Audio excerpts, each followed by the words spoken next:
Corporates और किसानों से किए गए दोहरे व्यवहार को लेकर देश का आम किसान बहुत गुस्से में है और सभी ने सोशल मीडिया पर इस बाबत नाराजगी भी जताई। 2-2 लाख रुपए के लिए किसान आत्महत्या जैसा बड़ा कदम उठा रहे हैं। क्या कहेंगे आप?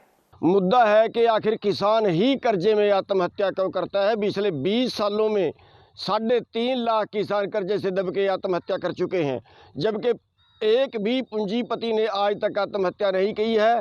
और आज देश का जो सारा पैसा है वो पूंजीपतियों के ऊपर लुटा दिया गया है। हाल ही में 68,700 करोड़ के कर्जे उनके बट्टे खाते में डाल दिए और ऐसे हर साल डालते डालते आज 17 लाख करोड़ के करीब बट्टा खाता हो गया है, जो पैसा वसूला नहीं जा सकता। लेकिन हमारे देश में किसान के कर्ज के लिए और कानून है और उद्योगपतियों के लिए, पूंजीपतियों के लिए कर्ज के लिए और कानून है। उनकी एक फैक्ट्री अगर घाटे में चली जाती है और 10 फैक्ट्रियां मुनाफे में होती है, तो जो घाटे वाली फैक्ट्री होती है उसका पैसा बट्टे खाते में डाल दिया जाता है और जो बाकी फैक्ट्रियां हैं उसकी वो उनसे अरबपति बन चुका होता है। लेकिन किसान के लिए ये कानून नहीं है। जी, ये बताइए कि मौजूदा सरकार तो हमेशा से ये कहती रही है कि उसकी नीति ये है कि वो किसान को आत्मनिर्भर बनाना चाहते हैं, कर्ज माफी में विश्वास नहीं रखते। क्या कहेंगे? मैं इस सरकार से पूछना चाहता हूं कि किसान भिखारी नहीं है। किसान ने कमाया है। 1967 में से आज तक अगर फसलों के भाव देखें केवल 25 गुना बढ़े हैं और अगर कर्मचारियों की तनख्वाह देखें 400 गुना बढ़ी है। अगर व्यापारियों की आमदन देखें 1000 गुना बढ़ी है। अगर 1950 से लेकर आज तक गिनती करें, 1950 में देश की जीडीपी में खेती का हिस्सा 53% से ज़्यादा था, आज केवल 10% रह गया है। यानी देश की 65% आबादी जो है उसके पास केवल 10% आमदन है और देश के 1% जो लोग हैं उनके पास देश की 73% प्रॉपर्टी है। तो अगर इनकी आमदन का हिसाब लगा लिया जाए, आज एक किसान की आमदन, कई प्रदेश ऐसे हैं जिनमें एक किसान परिवार की आमदन सुप्रीम कोर्ट के कर्मचारी को जितना कपड़े धोने का भत्ता मिलता है साल का, उससे कम है। कैसे किसान जिंदा रहेगा? तो ये सभी बातें हैं। इन सभी बातों को लेके किसान कर्जा मुक्ति एक अभियान चलाया है और उसका बहुत अच्छा रिस्पॉन्स मिल रहा है। पूरे देश के किसान संगठन उस पर लगे हुए हैं और हमें उम्मीद है कि सरकार इस तरफ ध्यान देगी। जी, शुक्रिया चडूनी जी इन बातों को सामने रखने के लिए। और अब हमारे साथ मध्य प्रदेश से किसान नेता राहुल राज जुड़ गए हैं। राहुल, ऐसा लग रहा है सब किसानों को सुनने के बाद जैसे कि उनका अब सब्र का बांध टूट रहा है। जी अनिका जी, बहुत बहुत धन्यवाद, आपने मौका दिया। तो मैं आपके माध्यम से इस देश के तमाम किसानों को ये बात क्लियर कर देना चाहता हूं कि वेव ऑफ और राइट ऑफ का अंतर क्या है। वेव ऑफ का अर्थ होता है कर्ज मुक्ति और राइट ऑफ का अंतर मतलब होता है बट्टे खाते में डालना।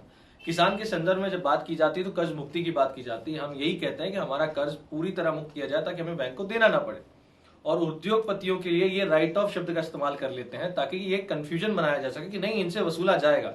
तो राइट ऑफ का आप अच्छे से समझ लें। राइट ऑफ का अर्थ है बट्टे खाते में डालना। बट्टे खाते में कब डाला जाता है? मान के चलिए किसी उद्योगपतियों ने खूब सारा कर्जा ले लिया, करोड़ों का कर्जा की जो मैच्योरिटी पीरियड होता है वो पूरा हो गया, यानी जमा करने की तिथि आ गई। तो वो तिथि निकलने के 3 माह बाद स्वतः ही बैंक उसका जो खाता है उसको नॉन परफॉर्मिंग एसेट यानी एनपीए की लिस्ट में डाल देता है। फिर बैंक क्या करता है, अपनी साख बचाने के लिए बैंक अपनी बैलेंस शीट क्लियर रखने के लिए उसका नाम उस बैलेंस शीट से हटा देता है, यानी उद्योगपति का नाम बैंक की बैलेंस शीट से हट चुका है। अब क्या होगा? अब बैंक उसको राइट ऑफ कर देगा। राइट ऑफ यानी बट्टे खाते में डाल देगा। बट्टे खाता मतलब अब उनसे वसूला जाएगा। यानी भाई साहब, कुल मिला के बात यह हुई कि मान्यवर, आपने हमसे बहुत सारा लोन ले लिया है, आप चुका नहीं पा रहे हैं, बहुत अच्छी बात है, हमने आपका बट्टे खाते में डाल दिया है, अब आपकी जब मर्जी हो तब चुका देना, क्योंकि हमारी बैलेंस शीट से तो हमने उसका नाम हटा ही दिया है ताकि आरबीआई और देश दुनिया के सामने हमारे बैंक की साख बढ़िया रहे। तो अब आराम से आप चुकाते रहो। तो अब आप एक बात बताइए, एक चोर उद्योगपति के लिए जिसने करोड़ों का कर्जा लिया हो, कितनी बड़ी राहत हो गई कि अब वो जब मर्जी चाहे चुकाता रहे। और अनिका जी, वो चुकाएंगे क्यों? अगर चुकाना ही होता तो ये देश छोड़ छोड़ के भागते क्यों? तो आप बताइए, ये कितना बड़ा षड्यंत्र है उद्योगपतियों को लाभ देने का कि बस राइट ऑफ का झंडा बुलंद करके बट्टे खाते का नाम देके इनको राहत दे दी जाती है। अरे अगर बट्टे खाते की राहत देनी है तो देश के तमाम लोगों को दीजिए ना। इस लॉकडाउन में लोग अपनी प्रीमियम भर भर के परेशान है, आप देश के लोगों को दीजिए ना कि साहब आपका जब मर्जी हो तब आप आपकी प्रीमियम चुका दीजिए। ये तो देश में नेता, राजनेता या केंद्र सरकार, राज्य सरकार कभी नहीं करती है। ये राहत उद्योगपतियों को क्यों दी जाती है? तो बट्टे खाते का मतलब ये कतई नहीं है कि उद्योगपति को कोई परेशानी है।